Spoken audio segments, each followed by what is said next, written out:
चलिए, तो अब जो 11th ऑफ अप्रैल को प्री देने वाले हैं बच्चे, और स्पेशली जो अभी मेंस दे के फुर्सत हुए हैं, तो उनके लिए मैं ये लेक्चर्स बना रहा हूँ टेलीग्राम पर। और इसमें स्पेशली हम वो टॉपिक्स ज़्यादा कवर करेंगे जो नए हैं, जो नए सिलेबस में ऐड किए गए हैं, और जिनके बारे में आपको ज़्यादा इन्फॉर्मेशन नहीं है। ठीक, तो कोशिश करेंगे, अभी होली का वेकेशन चल रहा है तो फ्रिक्वेंट मैं आपको लेक्चर्स प्रोवाइड कर सकूं। अच्छा, एक चीज़ ध्यान रखिएगा कि अभी जो मेंस हुआ है जैसे, या इसके पहले जो प्री हुए थे, तो उसमें एक चीज़ तो सभी लोग रियलाइज़ कर रहे होंगे कि जो एमपी का पोर्शन है या वेटेज है वो काफ़ी बढ़ता चला गया है स्टेट सर्विस में प्री में। एक सेकंड की वो काफ़ी डेप्थ में पूछ रहे हैं क्वेश्चंस एमपी के, तो आप जो प्रिपरेशन करें तो इस चीज़ को ध्यान रखिएगा कि स्पेशली आपको एमपी की हिस्ट्री, ज्योग्राफी और एमपी का जो करंट अफेयर्स है या जो कल्चर है उसको काफ़ी डेप्थ में प्रिपेयर करना है। बाकी सब्जेक्ट आप चाहें कि जनरल हिस्ट्री है आपका, ज्योग्राफी, पॉलिटी वगैरह, तो ये आप एक स्टडी कर सकते हैं, बेसिक स्टडी, पर आपको इन पर ज़्यादा फोकस करना है। दूसरा, यूनिट 10, यूनिट 7 और यूनिट 9 ध्यान रखना, ये काफ़ी डिसाइसिव यूनिट्स हैं और इनके ऊपर आपको काफ़ी काम करना पड़ेगा। 10-12 दिन है, काफ़ी अच्छे से हो जाएगा। मैं कोशिश कर रहा हूँ कि स्पेशली हिस्ट्री और जो एमपी का सेक्शन है वो काफ़ी अच्छे से यहाँ पर लेक्चर्स में करा दें, तो अब आपको रेगुलर लेक्चर्स मिलेंगे। तो चलिए अपन टू द पॉइंट स्टडी शुरू करते हैं। अच्छा, एक और चीज़ की प्री है तो मैं हिंदी और इंग्लिश दोनों में मिक्स पढ़ा रहा हूँ। इसके जो नोट्स है वो पीडीएफ फॉर्म में पहले से ही मैंने ग्रुप में अवेलेबल करा दिए हैं, पर यदि आप चाहें कुछ एक्स्ट्रा फैक्ट दिखते हैं तो आप इसमें से अपने जो रफ़ कॉपी है तो उसमें नोट्स बना सकते हैं या पॉइंट्स लिख सकते हैं, केवल जो याद करने के लिए हैं। बाकी सुनिएगा इसे काफ़ी अच्छे से, क्योंकि काफ़ी इंटरेस्टिंग फैक्ट इसमें आपको मिलेंगे। एक, अब हम हिस्ट्री की बात करते हैं, हिस्ट्री से ही हम स्टार्ट करते हैं। तो देखिएगा, जब हम प्राचीन भारत की बात करते हैं तो वो दो तरह से चलता है।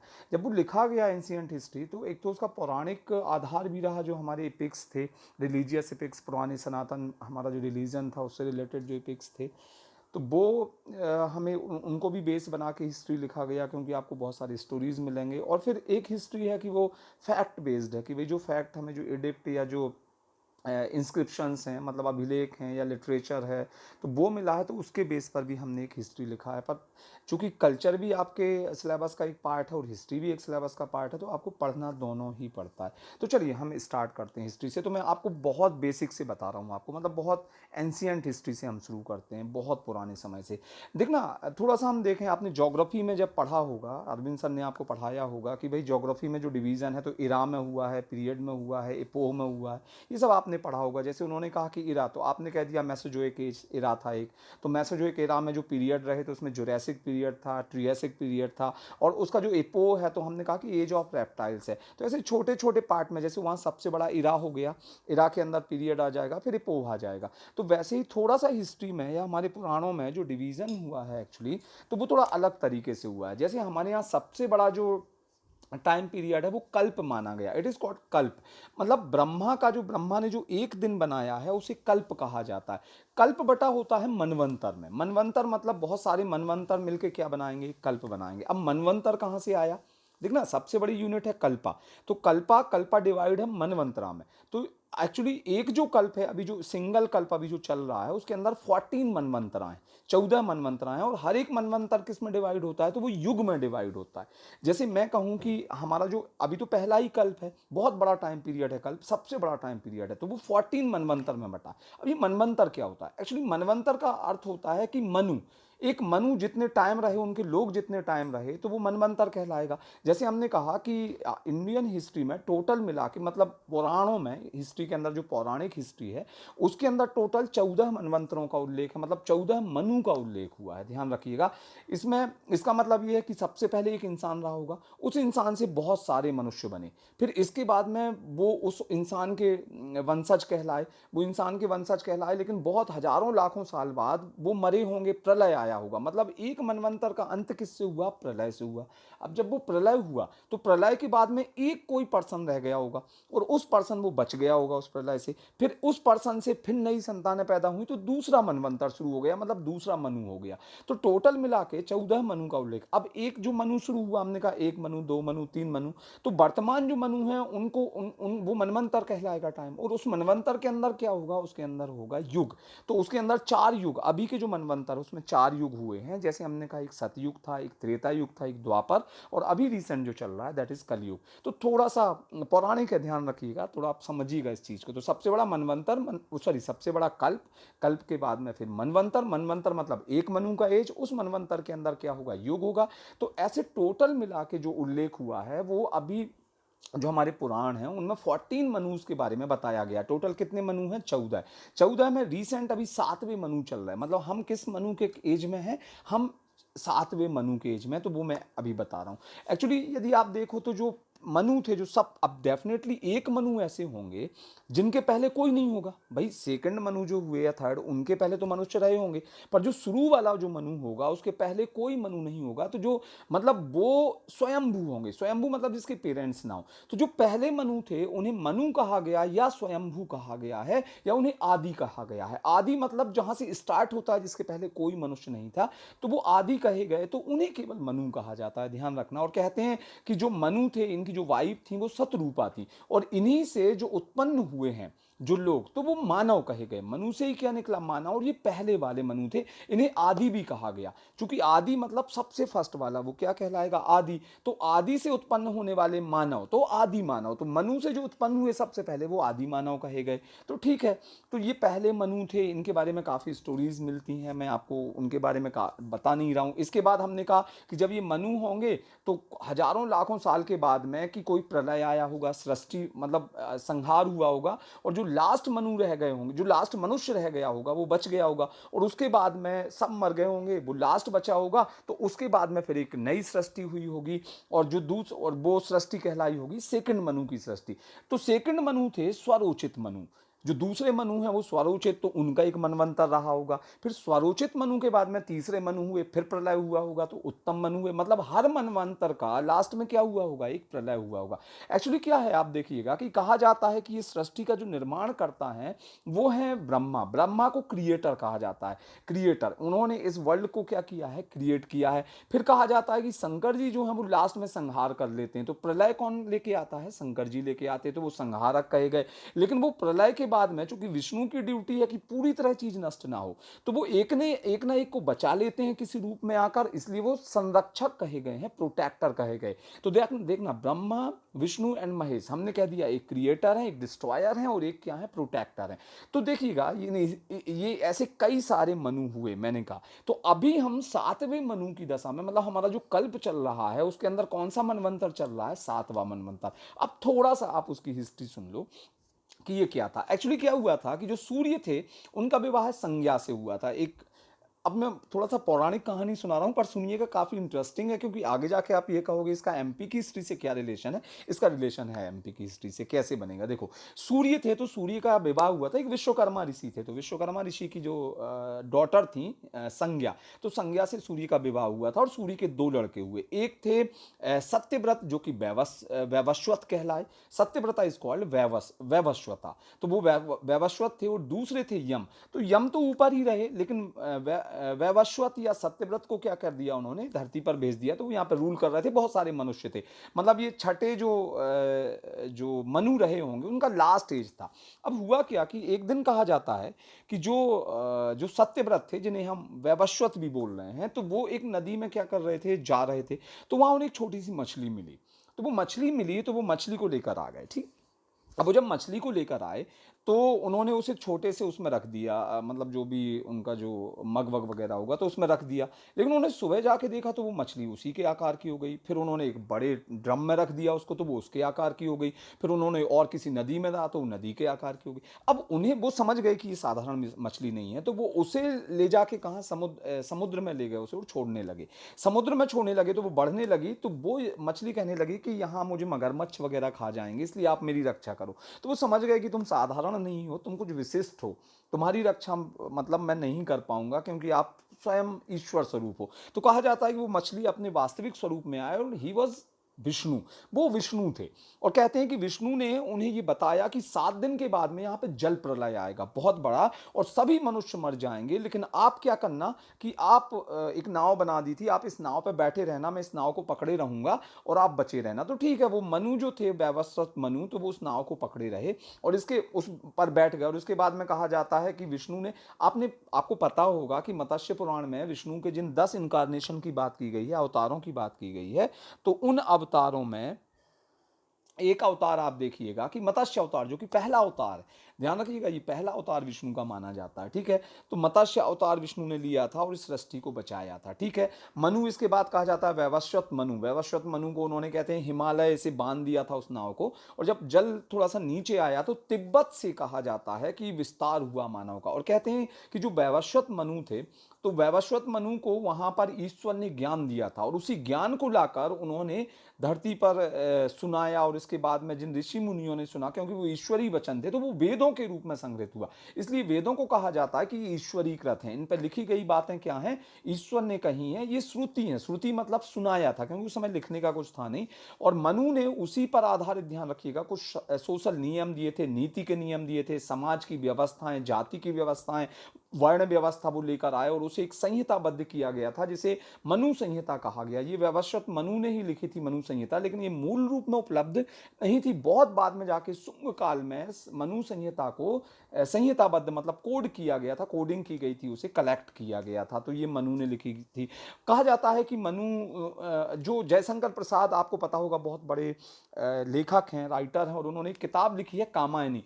ध्यान रखिएगा, कामायनी एक्चुअली नहीं मनु के ऊपर लिखी गई है, वैवस्वत मनु ही उसके क्या हैं, जो नायक हैं, जो हीरो हैं, तो वो हैं, ठीक है। अब थोड़ा सा अपन आगे बढ़ते हैं, ठीक, कि भाई जो वैवस्वत मनु है तो फिर क्या हुआ। तो कहते हैं कि वैवस्वत मनु से ही जो शब्द आया है आपका मनुष्य, मनु से क्या आया है, मनुष्य। ध्यान रखना, वहां वाले जो मनु हैं उनसे मानव आया है, और ये वाले जो मनु हैं इनसे मनुष्य आया।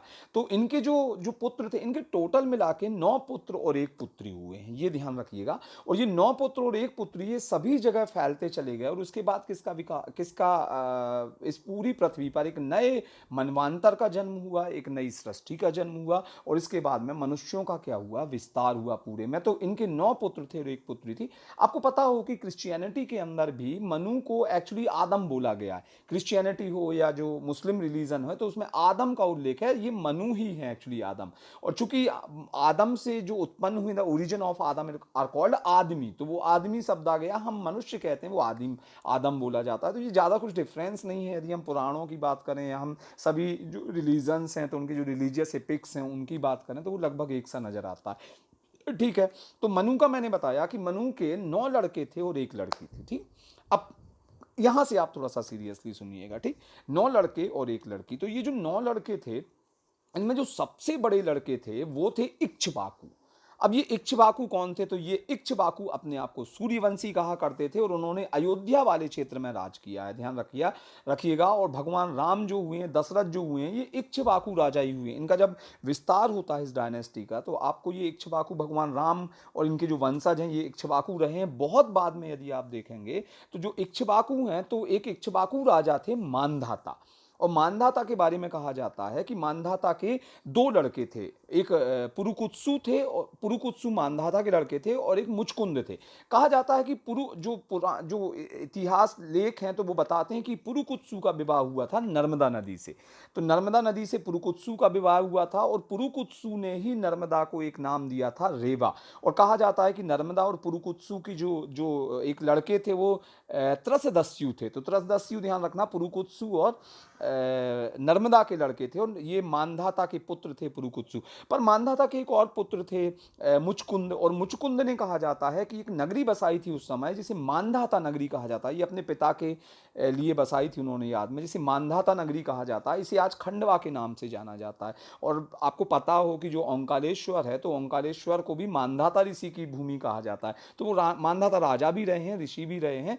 और ओंकारेश्वर को ममलेश्वर भी कहा जाता है। यहाँ पर पौराणिक दृष्टि से देखें तो शंकराचार्य ने अपनी तपस्या की थी, इसलिए बहुत सारी शंकराचार्य की गुफाएं आपको मिलेंगी। तो ये कहा जाता, पर बहुत सारे, अब आप ये कहोगे कि यार नर्मदा जी के बारे में तो हमने पढ़ा है कि वो कुंवारी थी, तो ये एक अलग स्टोरी है, ध्यान रखिएगा। शायद आपने, ये एक अलग स्टोरी है जो मैंने अभी बताई है। अलग अलग पुराणों में अलग अलग बातें लिखी हुई हैं। नर्मदा का वैसे पहला उल्लेख रेवा नाम से हुआ है सतपथ ब्राह्मण में, ये चीज़ भी ध्यान रखना। और नर्मदा को सबसे पुरानी और पवित्र नदी माना गया, गंगा से भी पुरानी और पवित्र माना जाता है नर्मदा को। पर आप जब ये कहते हैं कि नहीं हमने नर्मदा की कहानी के बारे में सुना है कि वो तो चिरकुंवारी थी, तो उनकी भी एक स्टोरी है, वो भी मैं आपको थोड़ा सा बता दे रहा हूँ। एक्चुअली क्या था कि नर्मदा के बारे में बोला जाता है कि मैखल की पुत्री थी, ये एक मैखल थे तो उनकी पुत्री थी। जो मैंने पहली कहानी सुनाई है जिसमें उनका विवाह हो जाता है, तो उसमें कहा जाता है कि नर्मदा जो थी वो नागवंशियों की सिस्टर थी, तो वो नागवंश से संबंधित थी। और कहा जाता है कि एक बार नागवंशियों की लड़ाई हो गई थी गंधर्वों से, तो ये गंधर्वों को खत्म कर दिया था नर्मदा और उनके पति पुरुकुत्सु ने मिलकर। तो ये एक अलग स्टोरी है। दूसरी स्टोरी में बता रहा हूँ जिसमें ये बताया गया कि एक्चुअली नर्मदा जो थी वो मैखल की पुत्री थी। ये अपने आप मैखल मैखल कुछ लोग कहते हैं कि उन्हें शंकराचार्य का ही वो सॉरी शंकर जी का ही स्वरूप मान लिया जाता है, तो कई बार मैखल शंकराचार्य वो सॉरी भगवान शिव की पुत्री भी मान दिया जाता है नर्मदा जी को। पर कुछ लोग कहते हैं कि मैखल की पुत्री थी। और कहते हैं कि ये जो अमरकंटक की जो पहाड़ियाँ हैं, तो मैकाल मैकाल पर्वत श्रृंखला तो जानते ही हैं आप, मैखल की पुत्री थी ये।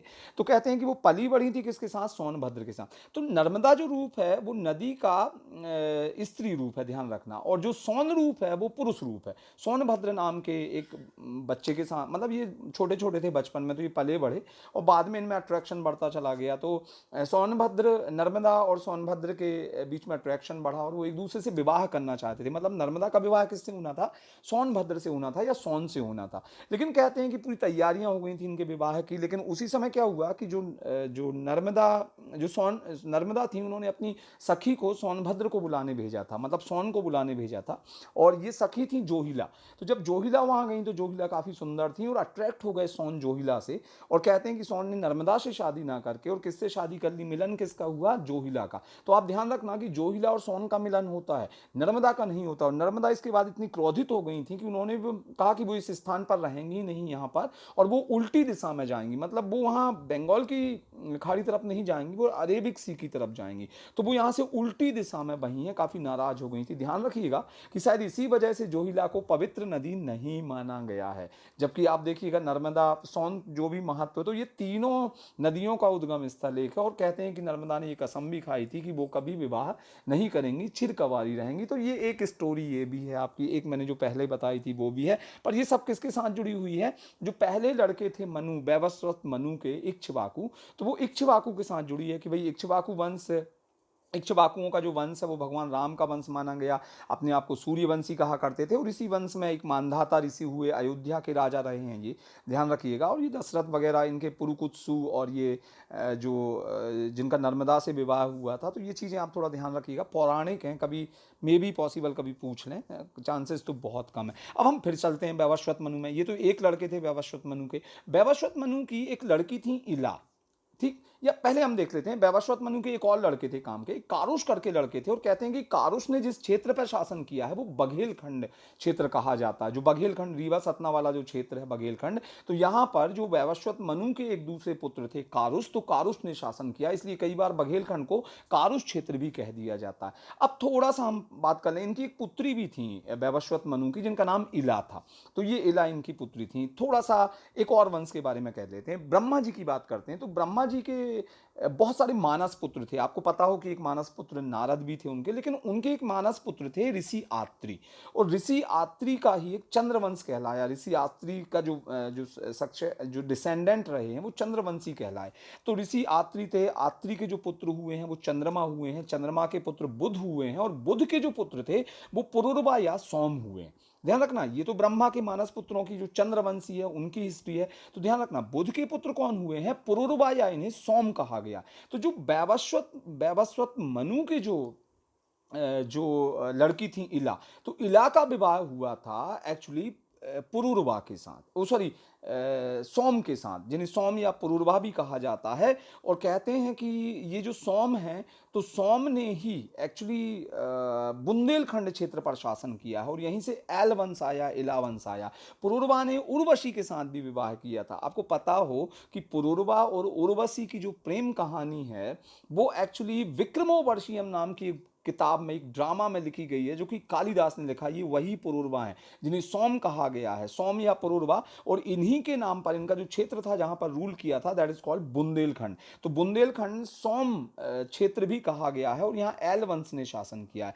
कहते हैं कि जो पुरूरवा है, तो पुरूरवा के जो लड़के हुए हैं वो आयु हुए हैं। ठीक है, आयु के कहा जाता है, दो पुत्र थे, एक अमावस थे, ध्यान रखिएगा, एक और पुत्र थे इनके, सॉरी पुरूरवा के जो पुत्र थे वो आयु थे और एक इनके भाई थे अमावसु। और अमावसु ने ही कान्यकुब्ज शहर स्थापित किया था, जो आज कन्नौज के नाम से जाना जाता है। ठीक है, कोई ज्यादा पढ़ने वाली बात नहीं। आयु के जो लड़के हैं वो नयुष हुए हैं और नयुष के लड़के ययाति हुए। ठीक, अब ये तो हम किसकी बात कर रहे हैं, ये तो हम चंद्रवंशी क्षेत्र की बात कर रहे हैं। अब थोड़ा सा आगे बढ़ते हैं, ययाति। तो ययाति के एक्चुअली 5 लड़के थे, ये ध्यान रखिएगा, ये 5 लड़के थे। इन लड़कों का नाम था पुरु, यदु, तुर्बस, अनु और द्रुहु। ये ययाति के लड़के थे। और कहीं ना कहीं मनु और जो ब्रह्मा हैं, ब्रह्मा के जो मानस पुत्र थे आत्री, उनके वंश से इनका संबंध रहा था। तो ध्यान ध्यान रखना, ययाति के 5 लड़के थे, पुरु, यदु, तुर्बस, अनु और दिहु। जो पुरु थे, तो ये तो मुख्य राजा थे पुरु, और इन्हें संपूर्ण मंडल दे दिया था। पर कहते हैं कि इन्होंने अलग अलग कबीलों की स्थापना की थी आर्यंस युग में, जिन्हें पुरु, यदु, तुर्बस, अनु और द्रुहु कहा गया था। तो जो यदु थे, यदु को सिंध और गुजरात वाला क्षेत्र दे दिया था। और ये जो सिंध और गुजरात वाला क्षेत्र था, उस समय मध्य प्रदेश भी इसका भाग था। तो इसके अंदर बहुत सारे क्षेत्र थे जहां पे यदु शासन कर रहे थे, जिसमें चरममवती था, चरममवती मतलब चंबल, इसके बाद बेत्रवती मतलब बेतवा का क्षेत्र, सुक्तिमती मतलब जो कैन नदी वाला क्षेत्र था। ये ऊपर से विदिशा से लेकर आप देखिएगा, जो बुंदेलखंड और चंबल का क्षेत्र था, ये सब यदु के शासन अधिकार में था। मतलब एक यदु रहे हैं और ये सिंध और गुजरात के पूरे क्षेत्र पर शासन करते थे। तुर्बस थे, तुर्बस को पंजाब और यूपी तक का क्षेत्र मिला था शासन के लिए। अनु को उत्तर वाला क्षेत्र मिला था, द्रहु को पश्चिमी क्षेत्र मिला था, और बाकी संपूर्ण मंडल में एक्चुअली राज किया है पुरु ने। तो ये जो 5 जन हैं, इन्हें पंचजन्य भी कहा गया है वैदिक राज्य में, और ये ययाति के क्या थे, पुत्र थे। थोड़ा सा पुरु के बारे में हम बात कर लें, तो पुरु में कई राजा हुए हैं। जैसे भरत राजा हुए, भरत के लड़के थे सुदास। कई बार पुरुजन को भरत जन भी बोल दिया जाता है। पुरु वंश में फिर शांतनु हुए हैं। शांतनु के बाद में तो आपको पता है कि ये कुरु कहलाए, और कौरव वंश से ये जाना गया। इसमें अभिमन्यु हुआ, परीक्षित हुआ, जन्मेजय, ये जो आपका जो पांडवों का जो राज्य था वो था। यदु में ये यदु जो थे, जो अभी मैं बता रहा था कि यदु जो है, तो यदु के जो वंशज हुए हैं वो यादव कहे गए हैं, और ये मुख्य रूप से मध्य प्रदेश में इन्होंने शासन किया था, और इसी में भगवान कृष्ण हुए हैं। पर बाद में जाकर यदुवंशियों में ही एक बहुत महान राजा हुए हैं है, और है के जो वंशज हैं, है तो बहुत महान शासक रहे हैं। अब मैं इसलिए आपको ये बता रहा हूं क्योंकि आपको आगे जाके जब कलचुरी पढ़ेंगे आप, तो है आएगा। इसमें एक राजा हुए महिष्मत। महिष्मत ने माहिष्मती शहर बसाया था, जिसे आज महेश्वर कहा जाता है। लेकिन इस वंश के सबसे महान शासक हुए हैं कीर्तिवीर्य सहस्त्रार्जुन या अर्जुना। तो इनके बारे में भी हम पढ़ेंगे, क्योंकि कलचुरी अपने आप को इन्हीं का वंशज मानते हैं। कहते हैं कि कीर्तिवीर सहस्त्रार्जुन ने क्या हुआ था कि इन्होंने अपनी सहस्त्र भुजाओं से नर्मदा को रोक दिया था, और वहां पर सहस्त्र धाराएं महेश्वर में स्थापित हो गई थी, जिसे सहस्त्र धारा जलप्रपात भी कहा जाता है। ठीक, तो ये यदु हुए हैं। इसके बाद में तुर्बस। तो तुर्बस बेसिकली भोज या यवन कहलाते हैं। इसमें भानुमित्र, त्रिभानु, कई राजा हुए हैं। पर कहते हैं कि इन्होंने अपना जो परंपरागत धर्म था वो छोड़ दिया था, इसलिए ये निम्न कार्य करने लगे थे, इसलिए इन्हें मलेच्छ या शूद्र कहा गया है। महाभारत के युद्ध में इन्होंने कौरवों का साथ दिया था। फिर एक पंचजन्य में अनु था, अनु मतलब आनव भी कहा गया है। सौवीर, कैके, ऐसे कई राजा हुए। द्रुहु ने गांधार क्षेत्र में शासन किया था, और काफी ज्यादा महत्व नहीं है। यहां पर आप ध्यान रखिएगा कि इनमें से जो एक्चुअली तुर्बस थे, तो तुर्बस को भी शूद्र कहा गया था, और जो लास्ट में द्रुहु थे, तो द्रुहु को भी मलेच्छ या शूद्र कहा गया था। कहते हैं कि जो ऋग्वेद का 7वां मंडल है, तो 7वें मंडल में एक युद्ध के बारे में बताया गया है, जिसे इतिहास में दशराग्य युद्ध कहा जाता है। ये युद्ध क्यों लड़ा गया था?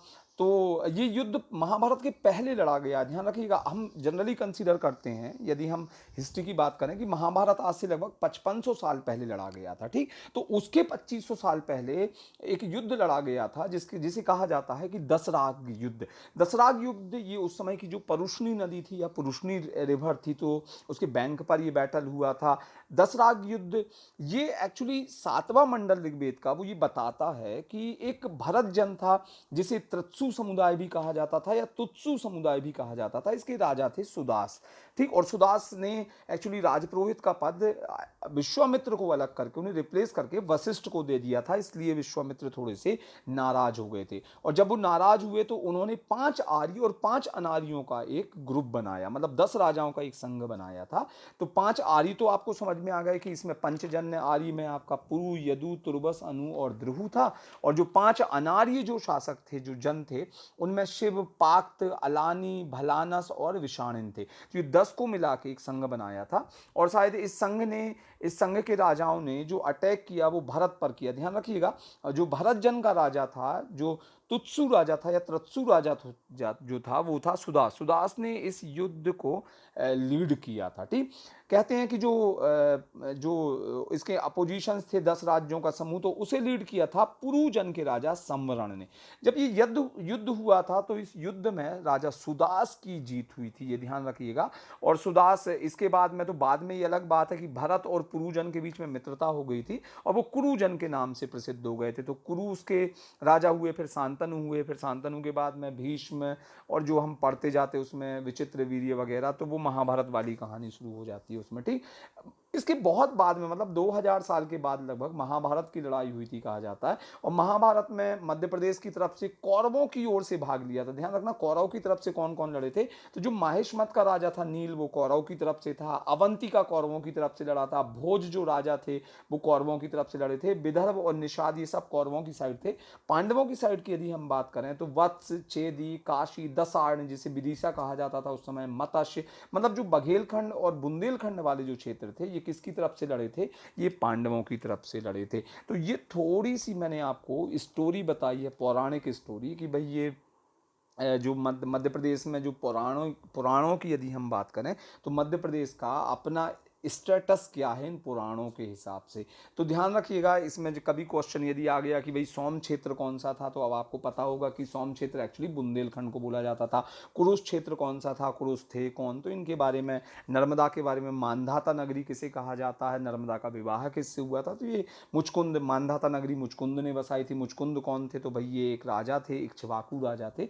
ये एक थोड़ा सा आप इसको सुन लेना, ध्यान रखना, इसमें टेंशन लेने की जरूरत नहीं है। जितना समझ में आ रहा है उतना समझना, इससे ज़्यादा जरूरी नहीं है। अब देखना, हमने कहा कि हमारा 7वां अभी मनवंतर चल रहा है, मतलब हम किसकी संतान, हम बेसिकली वैवस्वत मनु से संबंधित है। और वैवस्वत मनु में ध्यान रखना कि ये इसमें 3 युग हमने बिता दिए हैं। 3 युग हमारे इस मनवंतर के 3 युग हो चुके हैं। सतयुग हो गया, त्रेता हो गया, द्वापर हो गया और अभी कलयुग चल रहा है। पर कलयुग लगभग 4,32,000 साल का माना गया है और अभी केवल 5,000 साल हुए हैं। तो अभी तो बहुत टाइम है अभी ये कलयुग को खत्म होने में, मतलब प्रलय आने में बहुत टाइम है। अभी तो केवल 5,000 साल हुए हैं, ठीक। और मतलब अभी कहा गया है कि जब पाप बढ़ जाएंगे तो विष्णु शिव इसका क्या करेंगे, संहार करेंगे। और फिर विष्णु बाद में नया रूप लेकर किसी नए रूप में आएंगे और फिर सृष्टि का संरक्षण करेंगे। और लोगों ने कहा है कि वो विष्णु जिस रूप में आएंगे तो वो रूप एक्चुअली होगा कल्कि, और शायद जल प्रलय से ही इसका अंत होगा। तो शायद जो एक मूवी दिखाई गई थी 2012 में, अवतार, एक मैंने मूवी नहीं पता पर वो जल प्रलय पर ही बेस्ड थी। 2012 थी, कौन सी थी देखना आप। तो वो जल प्रलय से ही ये पृथ्वी अब क्या होगी, नष्ट होगी। पर अभी बहुत टाइम है, लगभग 4,27,000 साल अभी जीना है। मतलब अभी पाप के घड़े में केवल एक ड्रॉप गई, एक बूंद गई है। अभी तो घड़े को बहुत भरना है इसको, ठीक। तो ये एक बेसिक इन्फॉर्मेशन मैंने दी है आपको, केवल और केवल किसके रिगार्डिंग, जो हमारा पौराणिक जो हिस्ट्री रहा है एमपी का या ओवरऑल उसके रिकॉर्डिंग। पर अब हमें जो पढ़ना है वो हिस्ट्री हमें प्रॉपर पढ़ना है। और ये हिस्ट्री शुरू होगी आपकी जो प्राचीन काल के जो वंश हैं उनके बारे में। तो मैं आपको, ध्यान रखिएगा, मैं मालवा, बुंदेलखंड, बघेलखंड ये एक ही पैटर्न में बताऊंगा। मतलब जैसे अपन मालवा से शुरू करेंगे तो अपन मालवा राजवंश से शुरू करेंगे, तो मालवा की प्राचीन हिस्ट्री से लेकर और हम जाएंगे 1947 तक, मतलब जो होलकर्स वगैरह ने साइन किए थे इंस्ट्रूमेंट ऑफ एक्सेशन पर, तो वहाँ तक तक अपन पूरा पढ़ेंगे, मतलब एक पार्ट को हम पूरा कंप्लीट करेंगे, प्री मिडाइवल एंशियंट मिडाइवल और मॉडर्न हिस्ट्री तक। ठीक, तो शाम को मैं आपको शायद मालवा की जो हिस्ट्री है एमपी की, तो वो पढ़ाऊंगा। ठीक, ओके।